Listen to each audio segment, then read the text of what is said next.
आज मैं यह श्रीमद् भगवत गीता की जो भगवान कृष्ण ने अर्जुन को जो प्रवचन सुनाया था उसका जो है श्लोक नंबर दूसरा अध्याय का 13 नंबर श्लोक जो है उसका व्याख्या करने जा रहा हूँ। पहले वीडियो में बताया था भगवान कृष्ण ने कहा कि अर्जुन ये संसार में तुम मैं और जितने भी ये सब राजा महाराजा ये समस्त संसार के प्राणी पहले भी थे, अभी भी है, आगे भी रहेंगे। यानी कोई भी नष्ट नहीं होता है, खाली ऊपर से परिवर्तन हो जाता है शरीर का, लेकिन अंतर की जो तत्व है जीव तत्व वो ऐसे ही रहता है। इस विषय में चर्चा किया था। आइए है आगे के श्लोक में भगवान कृष्ण कह रहे हैं, देहिनम अस्मिन् यथा देहे कौमारम यवनम जरा तथा देहांतर प्राप्ति धीर सत्र नमह्यति। भगवान कह रहे अर्जुन, जैसे इसी देह में बचपन आया पहले, उसके बाद जो है कौमार अवस्था आया, फिर युवा अवस्था आता है, फिर बुढ़ापा का जर्जर अवस्था आता है। इसी प्रकार से जो है ये शरीर पहले छोटा सा बच्चा था, फिर जो है 5 साल का बच्चा हुआ, फिर 15 साल का कौमार अवस्था प्राप्त हुआ, फिर जो है 25 से 40 तक जो है युवा अवस्था प्राप्त किया, फिर जो है बुढ़ापा आया, जर्जर अवस्था। इसी प्रकार शरीर जो है बदलता गया, लेकिन उसी शरीर के अंदर में जो आत्मा है, जो मन बुद्धि है, चित्त है, जो अंतकरण है, तत्व है, वो छोटा सा बच्चा जब था तो भी वही मन बुद्धि आत्मा उसमें था। जब 10 साल का उम्र हुआ तो भी वही था। जब 25 साल का था तो भी वही बुद्धि मन विचार वही था, आत्मा। अब बुढ़ावस्था को प्राप्त हो गया तो भी वही है। यानी शरीर जो है ऊपर से परिवर्तन हुआ, लेकिन उसके अंदर रहने वाला जो तत्व है आत्मा, मन बुद्धि चित्त अहंकार जो अंतकरण, ये सब बचपन में जो था, जवानी में वही, बुढ़ापे में वही, उसका कोई परिवर्तन नहीं होता। हाँ, विचार में परिवर्तन आता है, लेकिन वही सब बुद्धि मन रहता है, आत्मा वही सब रहता है। देखेंगे आप, कोई बचपन में किसी बच्चा का फोटो खींच लीजिए और उसी फोटो को रखिए, उसके बाद जो है 10 साल 15 साल के बाद फिर फोटो खींचिए, फिर उसको रखिए, फिर 15-20 साल के बाद फिर एक फ़ोटो खींचिए, फिर 20 साल के बाद ऐसे फोटो खींचिए। ऐसे ही 15-20 साल अंतर में फ़ोटो खींच करके 5-7 फोटो रखे, सब फोटो अलग अलग चेहरा दिखाई देगा। लेकिन भले ही फोटो चेहरा सब अलग अलग हुआ, लेकिन व्यक्ति जो आत्मा है, इंसान जो इसे कहते हैं, आत्मा कहते हैं, मनोबुद्धि सब इसके अंदर सब एक ही है। जिसका फोटो है वो एक ही है ना, खाली शरीर का रूप परिवर्तन हो गया, लेकिन जीवात्मा और मनोबुद्धि आदि सब एक ही है। उसका कभी परिवर्तन होता नहीं, कभी नाश नहीं होता है, कभी वो समाप्त नहीं होता है। अभी मेरे पास एक जो है, जब मेरा उम्र 15 साल का था तो मैं केदारनाथ में जा कर के था 6 महीना। गौड़ चट्टी नाम की गुफा है, जहाँ पर नरेंद्र मोदी ही रहते थे पहले, साधु बन गए वहाँ। तो वहाँ उसी समय ये फ़ोटो खींचा था, वहाँ के जो महाराज थे उनके साथ में। सिर्फ 15 साल उम्र था। वो फोटो ही मेरे पास है। उसके बाद 10 साल 15 साल के बाद फिर 10 साल के बाद फिर फ़ोटो खींचाएगा, वो भी फ़ोटो है। फिर 10 साल के बाद फिर एक फ़ोटो खींचा। इसी प्रकार 10 साल 12 साल के अंतराल में फ़ोटो अलग अलग मैं मेरे मोबाइल में सब है। तो ये तीनों फ़ोटो को जो मैं एक आदमी को दिखाया, मैंने कहा ये कौन है? ये कौन है, ये कौन है? जो वर्तमान समय का फोटो देख कर तो कह दिया महाराज आप है, लेकिन वो दोनों को फोटो देख करके वो बता नहीं पाया। क्योंकि ना जब मैं 15 साल का था उस समय का फोटो एकदम अलग है, दाढ़ी नहीं, मूछ नहीं, एकदम छोटा सा लड़का। फिर जो 10 साल के बाद, 25 साल के बाद फोटो खींचा, उस समय जो है थोड़ा थोड़ा दाढ़ी था, ये जटा फटा जो है एकदम कुछ नहीं था, कम था। तो ये जो है फोटो, तीनों फोटो तो मेरा ही है, लेकिन वो देखने में सब अलग अलग अलग अलग लग रहा है। ठीक ना, ऊपर का जो है शरीर जो है, तस्वीर रूप जो है बदलता रहता है, लेकिन ये तीनों में मैं ही हूँ। वर्तमान में जो मेरा शरीर का फोटो है, शरीर है, इसमें भी मैं ही हूँ। 10 साल पहले भी जो फोटो खिंचाया गया जिस शरीर का, उसमें भी मैं ही था। और जो 15 साल उम्र में जो केदारनाथ में फोटो खींचा गया, उससे भी मैं ही था। वही मेरा मनो, वही आत्मा, वही सब बुद्धि, अहंकार, चित्त सब वही ही है, लेकिन ऊपर का शरीर जो है ट्रांसफर होता गया, बदलता गया, बदलता गया, बदलता गया। तो वही जो है भगवान कृष्ण कह रहे हैं, देहिन अस्मिन् यथा देहे कौमार यौवनम जरा तथा देहांतर प्राप्ति धीर तत्र विहति। हे अर्जुन, ये शरीर का जो है परिवर्तन होता रहता है, बदलता रहता है, ये बीमार होता रहता है, कभी दुबला हो जाता है, कभी पतला हो जाता है, कभी जो बीमार हो जाता है, कभी सुंदर हो जाता है, कभी असुंदर हो जाता है, कभी खंडित हो जाता है, कभी पूर्ण हो जाता है। ये सब होते हुए भी, सब प्रकार परिवर्तन होते हुए भी, आत्मा जो उसका अंदर है, जो मन बुद्धि चित्त अहंकार पंचेंद्रिय का जो है तन्मात्रा है, जो अंतकरण अंत शरीर इसे कहते हैं, वो जो है एक ही रहता है, उसका कभी परिवर्तन, नाश नहीं होता है। और जब ये शरीर छोड़ करके चला जाएगा, तब इसी शरीर के साथ में वो भी आत्मा और मन का जो विचार, मन और जो है षष्ठ इंद्रियों का जो इंद्रियों का जो है विषय, अंतकरण को, शरीर को लेकर के फिर जाके दूसरे शरीर में घुस जाएगा। इसलिए जो तत्वज्ञानी होते हैं, इस तरह से जानने वाले होते हैं, इस शरीर का परिवर्तन होने से, शरीर में बीमार होने से, शरीर में किसी प्रकार की तकलीफ होने से, शरीर सुंदर होने से या असुंदर होने से, शरीर बलवान होने से कि कमज़ोर हो जाने से, शरीर सुंदर हो जाने से, असुंदर से, कोई मन के ऊपर उनका प्रभाव नहीं पड़ता है। कि ना वो जानते हैं ये ऊपर का एक शरीर जो है, जिसको हम ओढ़े हुए हैं, या जिस घर में हम रह रहे हैं, घर में ये सब कलरिंग हो रहा है, फिर कलर छूट जा रहा है। जैसे किसी घर में हम लोग रहते हैं, उसको कलरिंग फलरिंग करके बढ़िया बना देते हैं, फिर जो है घर कुछ दिन बाद छोड़ करके किराए का अगर है, फिर दूसरे घर में चले जाते हैं, वहाँ पर फिर दूसरा घर में निवास करते हैं, फिर तीसरा। लेकिन हर घर तो बदला, लेकिन एक ही हम सब है। इसलिए किसी भजनकार ने लिखा, जिंदगी एक किराए का घर है, एक ना एक दिन बदलना पड़ेगा। है, ये जिंदगी किराए का घर है, एक किराए का घर है, ये बदलता रहता है।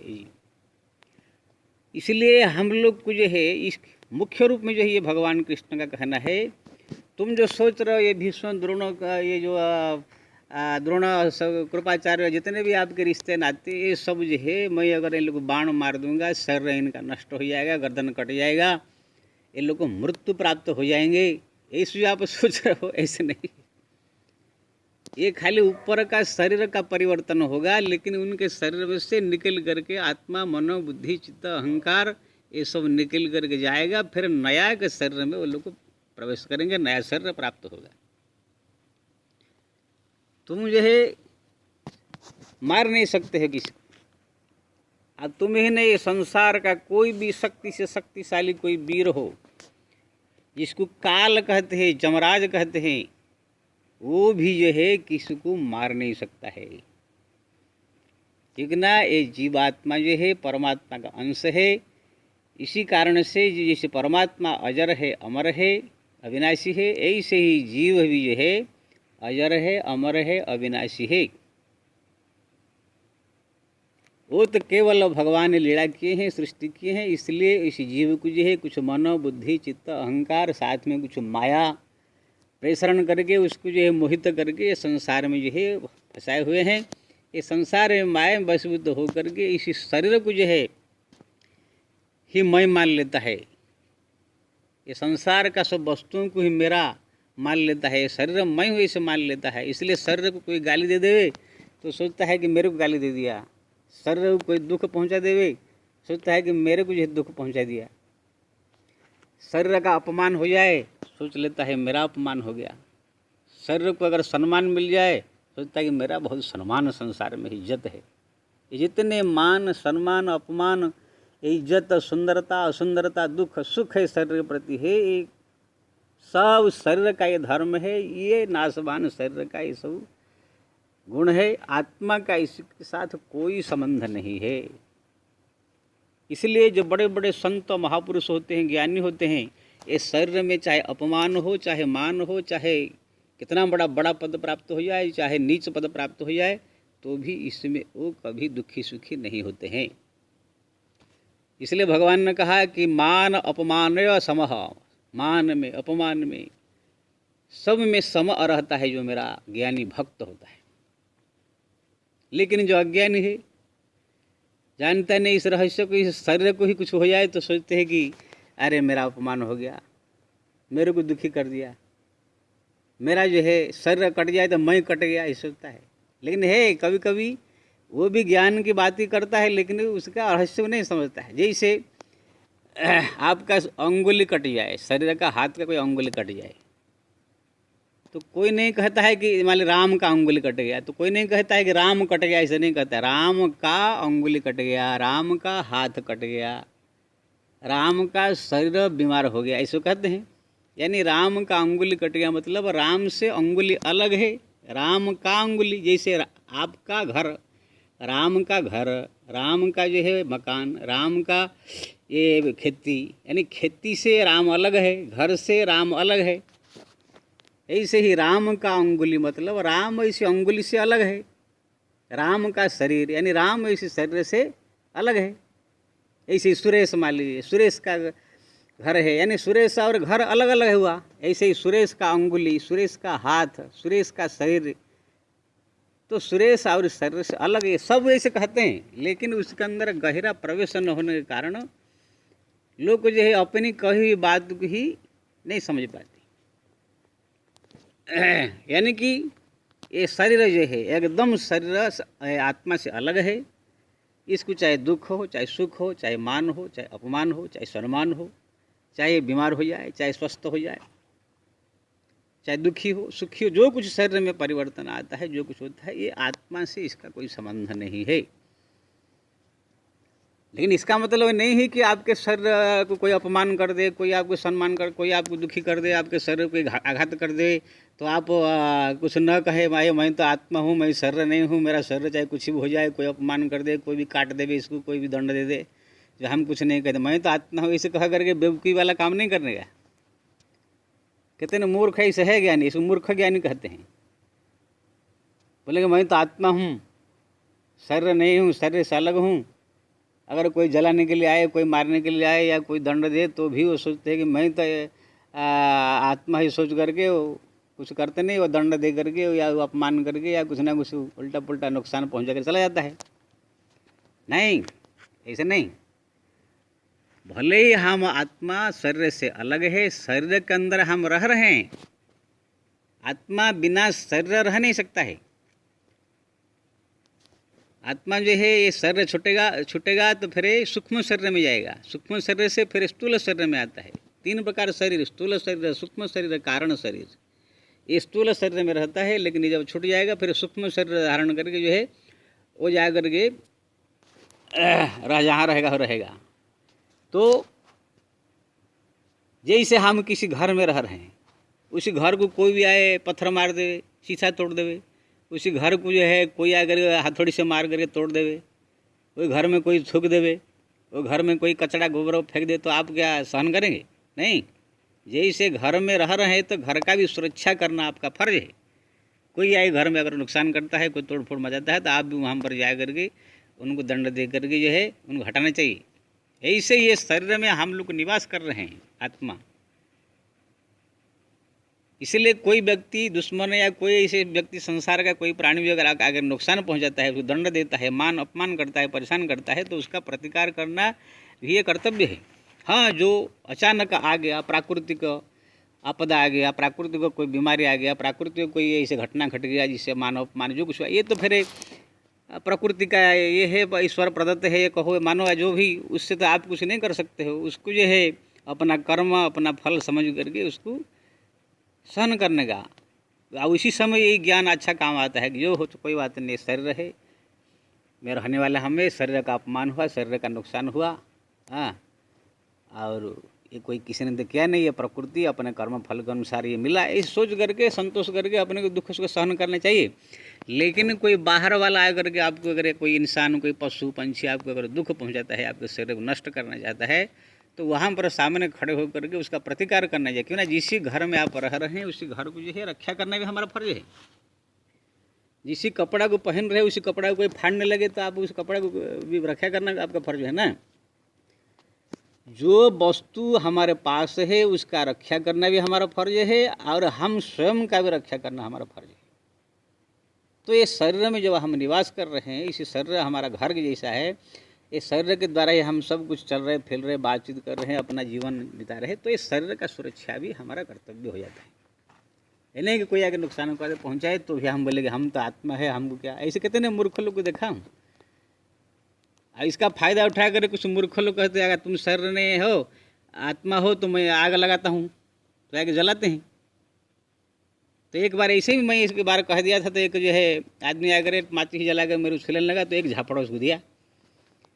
तो कहने लगा आप क्यों झापड़ दिए? मैंने क्यों भाई, तुम मेरे शरीर को जलाने आ रहा है तो मैं झापड़ नहीं दूंगा ना।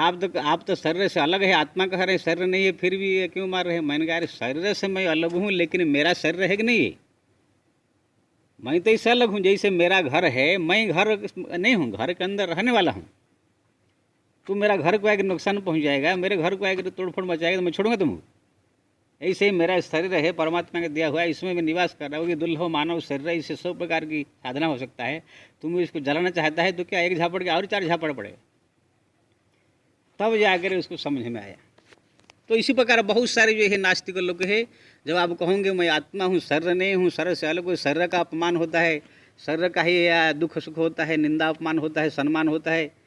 इसलिए कोई आकर अगर आपको इस प्रकार दुष्टता करता है, अपमान करना, कोई दुख देना, तो वहाँ पर उनका ही प्रतिकार करना चाहिए।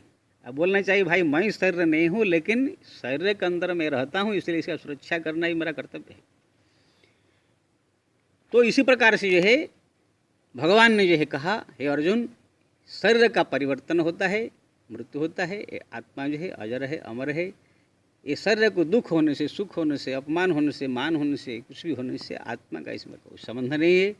इसीलिए कभी शरीर का अपमान हो तो अपने अपमान होगा, जो दुखी होने की जरूरत नहीं। खाली ये बड़ा ज्ञान हमें प्राप्त होगा।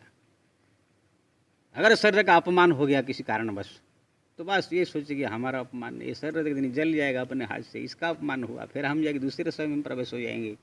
वहाँ पर तो हमको कोई अपमान करेगा नहीं, ना कोई जानता है, कुछ नया शरीर प्राप्त होगा। ऐसे ही सम्मान, ऐसे ही जो बड़े बड़े सम्मान प्राप्त करने के लिए आजकल लोग पागल है। नेता बन जाओ, राजा बन जाओ, मंत्री बन जाओ, बड़ा संत बन जाओ, मेरा नाम दुनिया में हो, मेरा नाम जैसे फैल जाए, ये भी ये शरीर का ही होता है। कितना भी कोई बड़ा संसार में नाम हो, चाहे बिल गेट्स हो, चाहे बहुत बड़ा राष्ट्रपति हो, प्रधानमंत्री हो, उसका शरीर का ही ये जैसा है।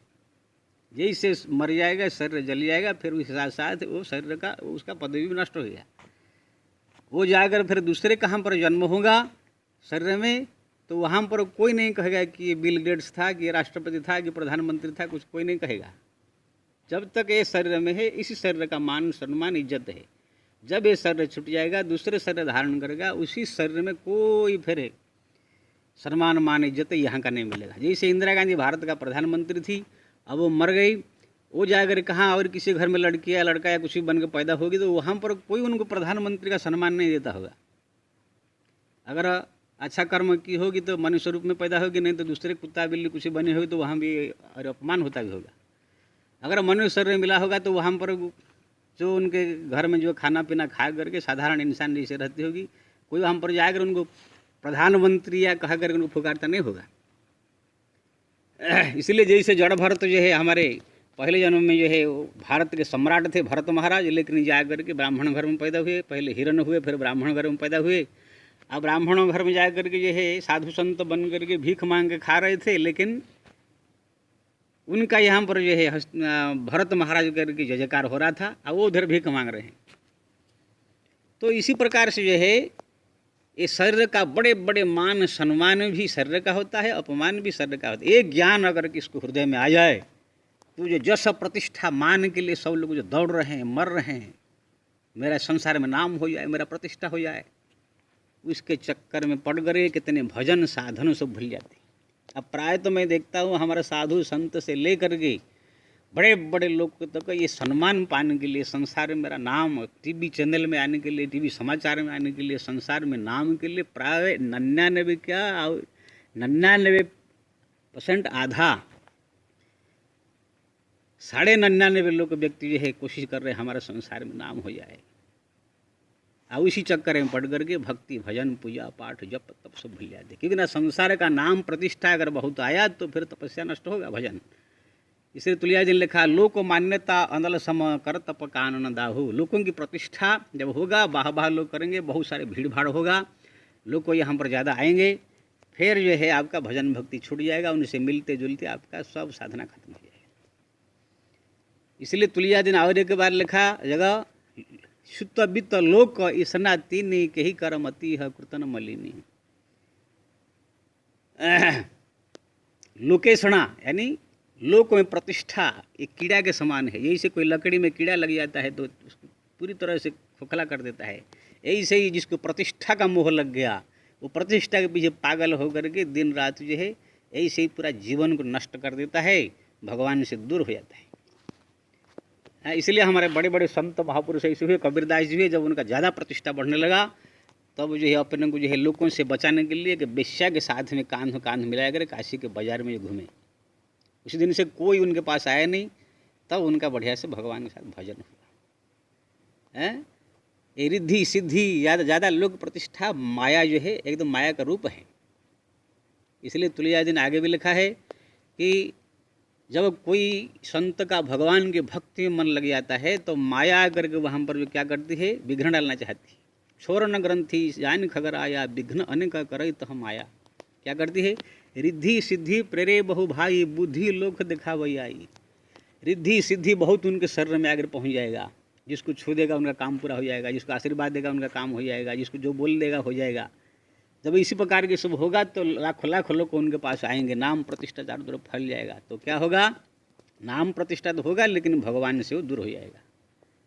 लेकिन तुलसीदास जी कहते हैं, होई बुद्ध जो परम सयानी तिन समुचित बना नहीं तयानी। लेकिन जो बुद्धिमान होगा वो जो है मान प्रतिष्ठा में चक्कर में न पड़ करके उसको जो है त्याग करके वो भगवान के भक्ति के साथ जुड़ा रहेगा।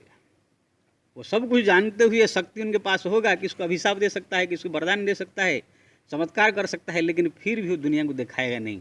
क्योंकि जानता है दुनिया को दिखाऊंगा तो पूरी तरह से जनता आकर के भीड़ हो इकट्ठा हो जाएगा, मेरा भक्ति नष्ट हो जाएगा।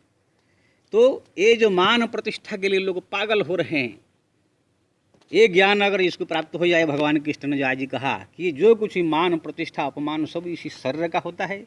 बूढ़ापा बचपन कुमार अवस्था सब शरीर का होता है, अपमान भी शरीर का होता है, आत्मा के साथ इसका कोई संबंध नहीं। ये ज्ञान अगर प्राप्त हो जाएगा तो मान प्रतिष्ठा से भागेगा नहीं, अपमान अगर हो गया तो दुख नहीं होगा। ये बहुत बड़ा मतलब उपलब्ध चीज़ है। लेकिन हम कह दिया, आप लोग को सुन दिया, तो ये कोई ज्ञान आपके हृदय में नहीं बैठ जाएगा। ये खाली कह दिया, सुन लिया गया। प्रवचन बहुत सारे बात लोग करते हैं, सुनने वाले लाखों सुनते हैं लेकिन सब भूल जाते हैं। ये बात दिमाग में पूरी तरह से बैठने के लिए भगवान की कृपा चाहिए। भगवान जब कृपा करके आशीर्वाद कर कृपा करेंगे तब ये ज्ञान हृदय में बैठ जाएगा, फिर आप उसी के अनुसार आप चलने लगेंगे। लेकिन ये कृपा ऐसे नहीं होगा। कृपा होगा जब उनके नाम जप हम रात दिन चलते फिरते उठते बैठते खाते पीते हरि नाम जप करेंगे, उनसे प्रार्थना करेंगे, हे प्रभु मेरे को ज्ञान हृदय में बैठाइए, मेरे को अनुभूति हो जाए, ज्ञान प्राप्त हो जाए। इस प्रकार भगवान से प्रार्थना करेंगे, उनका दिन रात नाम करेंगे, जप करेंगे, भक्ति करेंगे, तीर्थ करेंगे, धाम करेंगे, सत्संग करेंगे, ये सब करने लगेंगे तो भगवान की कृपा होगी, फिर ये सब ज्ञान हृदय में एक दिन जो है आकर के बैठ जाएगा, फिर हम लोग जो है इसी ज्ञान का आनंद अनुभव कर सकते हैं। इसीलिए हम लोग को चाहिए भगवान का भजन करें, तो देखेंगे आपके शरीर का और आत्मा का अलग का जो है ज्ञान अनुभव हो जाएगा। फिर आप जो है संसार में मान अपमान दुख सुख कुछ भी आए तो आपको फर्क नहीं पड़ेगा। ये शरीर चाहे मर जाए, चाहे जी जाए, चाहे बीमार हो जाए, चाहे क्षीण हो जाए, तो भी आपको इसका कोई प्रभाव नहीं पड़ेगा, आप हरदम परमानंद में रहेंगे। तो आइए इसको जो है आप अनुभव करें, भगवान का भजन करें। जय श्री राम।